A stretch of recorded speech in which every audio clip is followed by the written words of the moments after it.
এদিকে আমি মাখতেছি আলু সিদ্ধ। তো আলু সিদ্ধটা কি কারণে মাখতেছি আমি দেখাইতেছি। কি স্বাদ আলুর ভর্তার, তুমি কি জানবা? আলু ভর্তাটা মাখা কি কারণে হইতেছে আমি এখন দেখাইতেছি। এই যে আজকে সকালের ব্রেকফাস্ট আলু সিদ্ধ আর পান্তা, কি মজা। একটু একটু গরম পড়ছে, গরমকালের পান্তা খাবার মজাই কিছু আলাদা। আর এদিকে আমি ভর্তা মাখানো হয় নাই, আরেকজনে যে দেখে মুখের জল পড়তেছে, একদম বয়ে গেছে খাইতে। তো এদিকে আমিও বই পড়ছি খাইতে, এদিকে পান্তা, এদিকে ডিম আমলেট, এদিকে আলু সিদ্ধ।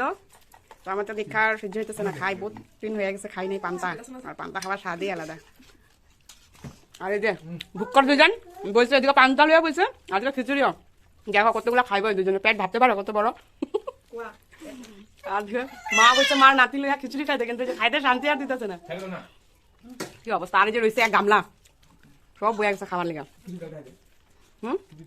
তো গরমকালে সকালে সকালে পান্তা খাওয়ার মজা কি, এটা যে খাই সে বুঝে। আমার তো খুব ভালো লাগে, শুকনা লঙ্কা দিয়া পেঁয়াজ এরকম আলু সিদ্ধ ডিম, তারপরে একটু শুটকি হলে আরো ভালো লাগে।